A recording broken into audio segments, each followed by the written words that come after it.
कभी सोचा है जिस मां ने अपना सब कुछ देकर आपको बड़ा किया, वो कितनी चुपचाप अपने सपनों को कुर्बान कर देती है? कभी खुद से ये सवाल पूछा है, क्या आपने अपनी मां को उतना समय दिया जितना उसने आपके लिए अपनी जिंदगी दी? आज की ये कहानी सिर्फ एक कहानी नहीं है, ये उन लाखों माओं की आवाज है जो अपने बेटों के लिए जीती हैं और कभी शिकायत नहीं करती। दोस्तों, आप देख रहे हैं अनटोल्ड कहानियां, जहां हम लाते हैं ऐसी कहानियां जो आपके दिल को छू जाएंगी। तो सुनिए मां का आखिरी खत, एक ऐसी कहानी जो आपको रुला देगी, सोचने पर मजबूर कर देगी और शायद अपनी मां को गले लगाने के लिए मजबूर कर देगी। कहानी शुरू करने से पहले कमेंट में ये जरूर बताना, आपने आखिरी बार अपनी मां को मैं तुमसे प्यार करता हूं कब कहा था? तो चलिए शुरू करते हैं। मां का आखिरी खत। गांव की मिट्टी में एक अलग ही खुशबू होती है। सुबह सुबह जब सूरज की पहली किरणें खेतों में पड़ती हैं तो लगता है जैसे सोने की चादर बिछ गई हो। उसी गांव में एक छोटा सा कच्चा घर था, जिसके सामने तुलसी का पौधा और मिट्टी का छोटा सा चबूतरा। घर पुराना था, दीवारों पर जगह जगह दरारें थीं, लेकिन उस घर में प्यार की कोई कमी नहीं थी। उस घर में रहती थी मां गीता और उसका 8 साल का बेटा अमन। गीता की जिंदगी आसान नहीं थी। पति का कई साल पहले देहांत हो गया था और अब वो अकेली थी जो अपने बेटे को पाल रही थी। दिन रात मेहनत, खेतों में काम, दूसरों के घर बर्तन मांजना, सब कुछ सिर्फ इसलिए कि अमन पढ़ लिख कर कुछ बन सके। सुबह का समय था, गीता चूल्हे पर रोटियां सेक रही थी और अमन पास में बैठा अपनी पुरानी किताब में कुछ लिखने की कोशिश कर रहा था। किताब के पन्ने पीले पड़ चुके थे और पेंसिल इतनी छोटी हो गई थी कि उसे पकड़ना भी मुश्किल हो रहा था। मां, ये सवाल समझ में नहीं आ रहा, अमन ने किताब दिखाते हुए कहा। गीता ने रोटी पलटते पलटते उसकी ओर देखा। बेटा, मैं ज्यादा पढ़ी लिखी नहीं हूं, लेकिन कोशिश करेंगे समझाने की। अमन हंस पड़ा। मां, तुम भी ना, जब मैं बड़ा हो जाऊंगा तो तुम्हें सब सिखाऊंगा। गीता ने मुस्कुराते हुए उसके सिर पर हाथ फेरा। बस बेटा, तू बड़ा हो, पढ़ लिख कर नाम कमा, यही मेरी पढ़ाई है। रोटियों की खुशबू पूरे घर में फैल गई। गीता ने 2 रोटियां थाली में रखी, साथ में प्याज और नमक रखा। यही उनका नाश्ता था। खा ले बेटा, ताकत आएगी, तभी पढ़ सकेगा। अमन ने रोटी तोड़ते हुए पूछा। मां, जब मैं बड़ा आदमी बन जाऊंगा ना, तो तुम्हें बड़े घर में ले जाऊंगा, पक्का वाला घर जिसमें टपकती छत नहीं होगी। गीता ने उसकी आंखों में देखा जो सपनों से भरी थीं। मुझे बड़ा घर नहीं चाहिए बेटा, मुझे बस तेरी मुस्कान चाहिए, मां ने यह कहा और उसकी आंखों में हल्की नमी आ गई। उसने जल्दी से अपना आंचल आंखों पर फेर लिया ताकि अमन देख न सके। उसे पता था कि आगे का सफर आसान नहीं होगा। उस दिन अमन ने मन ही मन कसम खाई, मैं अपनी मां को कभी रोने नहीं दूंगा, उन्हें हर खुशी दूंगा। लेकिन जिंदगी की कहानी इतनी सीधी नहीं होती। उसे क्या पता था कि आगे आने वाले सालों में बहुत कुछ बदलेगा। रिश्तों की गर्माहट, दूरियों की ठंडक और वो चिट्ठियां जो एक मां ने अपने बेटे को लिखी, लेकिन कभी जवाब नहीं मिला। गांव का मौसम बदल रहा था। खेतों में गेहूं की फसल लहलहा रही थी, लेकिन गीता के लिए ये फसल उसकी नहीं थी। वो दूसरों के खेतों में मजदूरी करती थी। सुबह सूरज निकलने से पहले ही घर से निकलना और शाम को थकी हारी घर लौटना, यही उसकी दिनचर्या बन गई थी। अमन अब 10 साल का हो चुका था। उसकी आंखों में वही चमक थी, कुछ बनने की, कुछ करने की। हर सुबह वो अपनी पुरानी किताबें लेकर स्कूल जाता। फटी हुई शर्ट, घिसी हुई चप्पलें और कंधे पर लटकता एक पुराना बैग, यही उसका सामान था। एक दिन स्कूल से लौटते हुए अमन बोला, मां, मास्टर जी कह रहे थे कि अगर मैं अच्छे नंबर लाऊं तो मुझे शहर के बड़े स्कूल में स्कॉलरशिप मिलेगी। गीता ने मुस्कुराते हुए पूछा, तो क्या सोचा तूने? अमन की आंखों में उम्मीद थी। मैं बहुत मेहनत करूंगा मां, ताकि तुम मुझ पर गर्व करो। गीता ने उसका माथा चूमा और कहा, मैं तो अभी भी तुझ पर गर्व करती हूं बेटा। उस रात जब अमन सो गया, गीता बाहर चारपाई पर बैठी आसमान की ओर देख रही थी। हे भगवान, मेरे बेटे का सपना पूरा कर दे। मेरे पास पैसे नहीं हैं, लेकिन मैं अपनी जान लगा दूंगी। अगले दिन से उसने और मेहनत शुरू कर दी। खेतों में काम करने के बाद वो लोगों के घर बर्तन भी मांजने लगी। हाथों में छाले पड़ गए, लेकिन उसने कभी अमन के सामने थकान नहीं दिखाई। वो हमेशा हंसते हुए कहती, तू बस पढ़ाई कर, बाकी सब मैं देख लूंगी। दिन गुजरते गए। अमन की पढ़ाई अच्छी चल रही थी, लेकिन किताबों के लिए पैसे चाहिए थे। गीता ने अपनी पुरानी चांदी की पायल निकालकर साहूकार के पास गिरवी रख दी। बस बेटा के लिए किताबें ले आऊं, और क्या चाहिए मुझे। अमन को यह बात पता नहीं थी। उसे बस इतना पता था कि उसकी माँ उसके लिए सब कर रही है। उसने मन ही मन ठान लिया, मैं अपनी माँ के सपने पूरे करूंगा, चाहे जो हो जाए। लेकिन गीता जानती थी कि यह रास्ता आसान नहीं है। शहर में पढ़ाई, रहना, खर्चा, सबके लिए पैसे चाहिए होंगे। वो सोचती, क्या मैं ये सब कर पाऊंगी? और फिर खुद से कहती, हाँ करूंगी, क्योंकि ये सिर्फ मेरा बेटा नहीं है, ये मेरी पूरी दुनिया है। उस दिन गीता ने अमन के बस्ते में चुपचाप 2 रोटियां और थोड़ा सा गुड़ रख दिया। उसने सोचा, खाली पेट कैसे पढ़ाई करेगा, और खुद उसने सिर्फ एक सूखी रोटी और पानी पीकर काम चलाया। लेकिन उसके चेहरे पर कोई शिकन नहीं थी, क्योंकि उसे भूख से ज्यादा बेटे की पढ़ाई की चिंता थी। उस रात अमन पढ़ते पढ़ते सो गया, और गीता लालटेन की मध्यम रोशनी में उसे देखती रही। उसने अपने दिल में फिर कहा, जो भी करना पड़े मैं करूंगी, मेरा बेटा कभी मेरी तरह अनपढ़ नहीं रहेगा। उसे ये नहीं पता था कि समय के साथ ये बेटा उससे कितना दूर चला जाएगा। सूरज ढल रहा था। गांव के आसमान में लालिमा फैल चुकी थी। गीता आंगन में बैठी थी, हाथ में अमन का स्कूल बैग। वो बार बार बैग को सहला रही थी, जैसे बेटे को सहला रही हो। आज अमन शहर चला गया था, पहली बार, पढ़ाई के लिए। मां के दिल में गर्व भी था और खालीपन भी। घर सुनसान लग रहा था। जहां पहले अमन की हंसी गूंजती थी, वहां अब सिर्फ सन्नाटा था। गीता ने धीमे स्वर में कहा, इतना बड़ा हो गया मेरा बेटा, और मैं समझ ही नहीं पाई। उस रात उसने खाना नहीं खाया, बस चारपाई पर लेटी और आसमान के तारों को देखती रही। सोचती रही, पता नहीं अमन ने खाना खाया होगा या नहीं, कहीं अकेला तो महसूस नहीं कर रहा होगा। सुबह होते ही उसने डाकिये से पूछा, भैया चिट्ठी कैसे भेजते हैं? डाकिया मुस्कुराया, बहू जी आप लिख दो, मैं पहुंचा दूंगा। गीता ने पुराने कॉपी के पन्ने फाड़े। हाथ कांप रहे थे, लिखना मुश्किल था, लेकिन उसने ठान लिया। उसने चिट्ठी लिखी, बेटा अमन, तू ठीक है ना? खाना समय से खाना, बहुत मेहनत करना। मैं हर रोज तेरे लिए भगवान से दुआ करती हूं। तेरी मां। चिट्ठी खत्म होते ही उसकी आंखें भर आईं। उसने जल्दी से आंसू पोंछे ताकि स्याही न फैल जाए। डाकिये ने चिट्ठी ली और कहा, बहू जी चिंता मत करो, पहुंचा दूंगा। गीता ने आसमान की तरफ देखा और मन ही मन बोली, बस मेरा बेटा खुश रहे। उसे नहीं पता था कि ये चिट्ठियां उसके जीवन की सबसे बड़ी उम्मीद और सबसे बड़ा दर्द बन जाएंगी। शहर बड़ा था, भीड़ से भरा हुआ, चमक दमक से जगमगाता। अमन ने पहली बार इतना बड़ा बाजार देखा। ऊंची ऊंची इमारतें, चमकती रोशनी, नई नई चीजें। उसका दिल धड़क उठा। यही है वो जगह जहां से मेरी जिंदगी बदलेगी। शुरू में सब नया था, नया हॉस्टल, नए दोस्त, नया माहौल और एक नया एहसास, आजादी का एहसास। धीरे धीरे अमन बदलने लगा। शहर की रफ्तार ने उसके सपनों को तेज कर दिया, लेकिन उसी रफ्तार में कहीं मां पीछे छूटने लगी। मां रोज चिट्ठी लिखती, बेटा पढ़ाई कैसी चल रही है, ठीक से खाना खाना। अमन जवाब देता, पहले हर हफ्ते, फिर हर 15 दिन, फिर महीने में एक बार।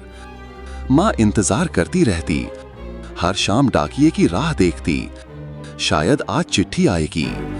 कभी आती कभी नहीं। एक दिन डाकिये ने पूछा, बहू जी आजकल बेटा कम लिखता है ना? माँ मुस्कुराई, हाँ भैया पढ़ाई में व्यस्त होगा। लेकिन उसकी आंखें कह रही थीं, शायद मुझे भूल रहा है। रात को चारपाई पर लेटी वो पुराने खत पढ़ती, हर लाइन को बार बार, जैसे बेटा उसके पास हो, और मन ही मन सोचती, कब आएगा मेरा अमन, कब सुनेगी ये खामोशी फिर उसकी हंसी से। मां को नहीं पता था कि ये खामोशी अब और लंबी होने वाली है। सुबह की हल्की धूप, गीता आंगन में बैठी थी, हाथ में पुराने खत। हर पन्ना बार बार पढ़ रही थी, अमन की लिखावट उसके बचपन की यादों जैसी।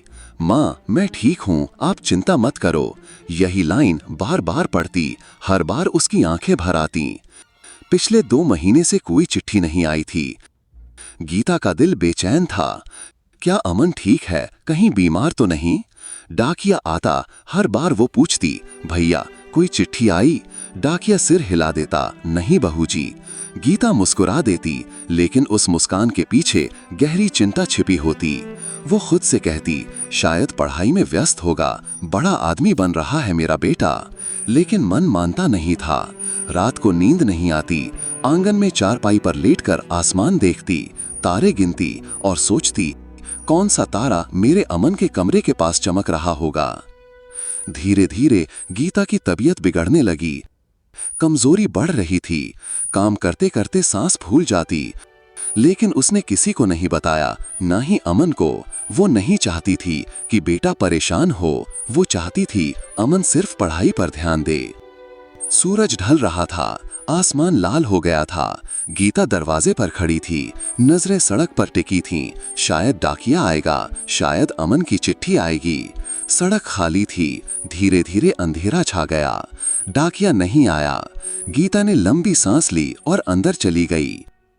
रात को खाना बनाया, 2 रोटियां, खुद नहीं खाई, बस भगवान के आगे हाथ जोड़कर बोली, बस मेरा बेटा खुश रहे, मैं भूख सह लूंगी।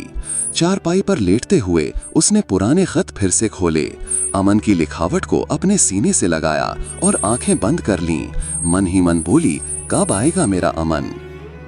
बाहर ठंडी हवा चल रही थी, तारों भरा आसमान था, लेकिन गीता की आंखों में सिर्फ इंतजार था।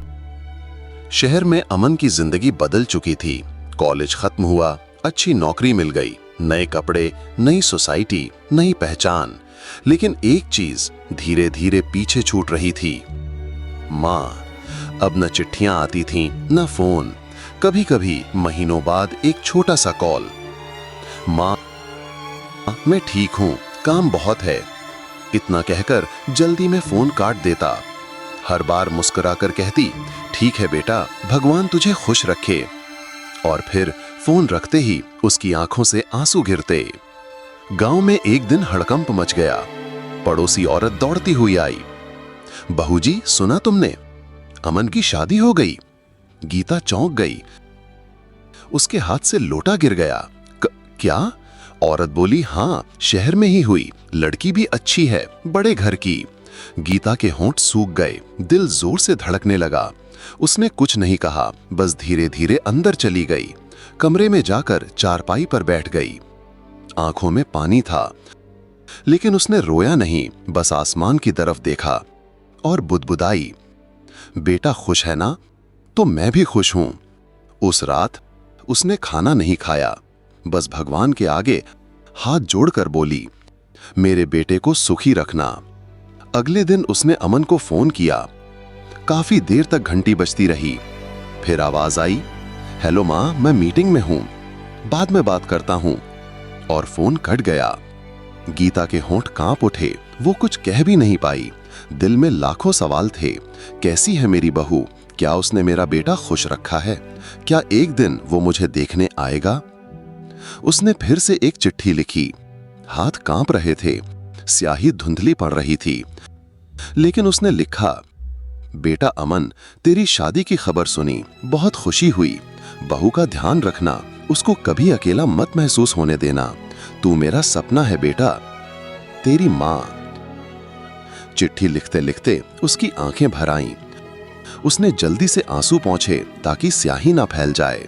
डाकिया आया, चिट्ठी ली और धीरे से बोला, बहू जी, बेटा जरूर जवाब देगा। गीता मुस्कुरा दी, हाँ भैया जरूर देगा। लेकिन जवाब नहीं आया। दिन बीतते गए, हफ्ते महीनों में बदल गए और गीता का इंतजार और लंबा हो गया। धीरे धीरे उसकी तबीयत बिगड़ने लगी, सांस फूलती, पैरों में सूजन। लेकिन उसने किसी को नहीं बताया, न अमन को। उसके दिल में सिर्फ एक ही ख्वाहिश थी, एक बार मेरा बेटा आ जाए, बस एक बार। उसे नहीं पता था कि वक्त उसके हाथों से फिसल रहा है। और अब कहानी अपने सबसे दर्दनाक मोड़ पर आने वाली है। सर्दियों की ठंडी रात, चारपाई पर लेटी गीता कंबल में लिपटी हुई। लेकिन कंबल से ज्यादा उसका दिल ठंडा पड़ चुका था। सांस भारी हो रही थी, सीने में दर्द, पैर सूज चुके थे, पर फिर भी उसकी आंखें दरवाजे पर टिकी थीं, क्योंकि वो अभी भी इंतजार कर रही थी अमन का, अपने बेटे का, जिसे उसने गोद में खिलाया था, जिसके लिए उसने भूख सह ली, जिसके लिए अपनी जिंदगी दांव पर लगा दी। डाकिया आया, धीरे से दरवाजे पर खड़ा हुआ। उसके हाथ में चिट्ठी नहीं थी। खाली हाथ देखकर गीता का दिल डूब गया। डाकिया बोला, बहू जी, आज भी नहीं आया खत। गीता ने मुस्कुरा कर कहा, कोई बात नहीं भैया, शायद काम में व्यस्त होगा। लेकिन उसके होंठ कांप रहे थे। डाकिया जाने लगा, तभी गीता ने उसे रोका। भैया? डाकिया मुड़ा, हाँ बहू जी। गीता ने कांपते हाथों से पुराना पेन उठाया और बोली, भैया, एक आखिरी चिट्ठी लिखनी है। डाकिया ने चौंक कर देखा, अभी आपकी तबीयत तो। गीता ने मुस्कुरा कर कहा, लिखनी है, बस यही मेरा सहारा है। उसने पुराने कॉपी का पन्ना फाड़ा। आंखों के सामने सब धुंधला था, लेकिन उसने लिखा, धीरे धीरे, हर अक्षर में अपनी जान डालकर, बेटा अमन, कैसा है तू? बहुत दिनों से तेरी चिट्ठी नहीं आई, शायद तू बहुत व्यस्त है। कोई बात नहीं बेटा, बस खुश रहना। मैं तुझसे मिलने का इंतजार कर रही हूँ, जल्दी आना, क्योंकि शायद मेरे पास अब ज्यादा समय नहीं है। तेरी माँ। चिट्ठी खत्म होते ही उसके हाथ से पेन गिर गया। आंखों से आंसू बह निकले, लेकिन उसने जल्दी से आंसू पोंछे ताकि स्याही न फैल जाए। डाकिया चुपचाप खड़ा था, आंखें भर आई थीं। उसने चिट्ठी ली और बोला, बहू जी, ये चिट्ठी मैं अपने हाथों से पहुंचाऊंगा। गीता ने मुस्कुराने की कोशिश की, धन्यवाद भैया। डाकिया चला गया। गीता ने आसमान की तरफ देखा, मन ही मन बोली, हे भगवान, मेरा बेटा ये चिट्ठी पढ़ ले और एक बार, बस एक बार मुझे देखने आ जाए। उसने आंखें बंद की। होंठों पर बेटे का नाम था, अमन, लेकिन उसे नहीं पता था कि ये उसकी आखिरी चिट्ठी होगी। शहर की चकाचौंध, गाड़ियों का शोर। अमन अपने ऑफिस में बैठा था, एसी चल रहा था, टेबल पर लैपटॉप, चारों तरफ फाइलें। फोन बजा, अमन ने उठाया। हेलो। दूसरी तरफ एक भारी आवाज थी, बेटा, गांव से बोल रहा हूं, मैं रघुनाथ, डाकिया। अमन चौंका, अरे रघुनाथ काका, कैसे हो? रघुनाथ की आवाज कांप रही थी, बेटा, तेरी मां। रघुनाथ रुका। अमन का दिल धड़कने लगा। क्या हुआ मां को? बोलो काका। कुछ सेकंड खामोशी, फिर धीमी आवाज, तेरी मां अब इस दुनिया में नहीं रही। अमन के कानों में जैसे बम फटा। उसका शरीर सुन्न हो गया। फोन उसके हाथ से गिर गया। आंखों के सामने मां का चेहरा घूम गया। वो हंसती हुई, वो खाना खिलाती हुई, वो चूल्हे के पास बैठी हुई। सब यादें एक एक करके तड़पाने लगीं। अमन चिल्लाया, नहीं नहीं काका, ये झूठ है, मां मुझे छोड़कर नहीं जा सकती। लेकिन सच सच पत्थर की तरह भारी था, जिसे कोई बदल नहीं सकता। अमन भागा, ऑफिस से बाहर, सीढ़ियों से नीचे, गाड़ी में बैठा, पूरी स्पीड से गांव की तरफ। रास्ते भर उसके कानों में मां की आवाज गूंज रही थी, बेटा जल्दी आना, मैं तेरा इंतजार कर रही हूं। अमन की आंखों से आंसू रुक नहीं रहे थे। वो खुद से बातें कर रहा था, मां बस थोड़ी देर और रुक जाती, मैं आ रहा हूं मां, मैं आ रहा हूं। लेकिन कभी कभी जिंदगी किसी का इंतजार नहीं करती। गांव पहुंचते पहुंचते शाम हो गई। अमन गाड़ी से कूदकर दौड़ा। घर के आंगन में भीड़ थी और बीच में सफेद चादर फूलों से ढकी हुई।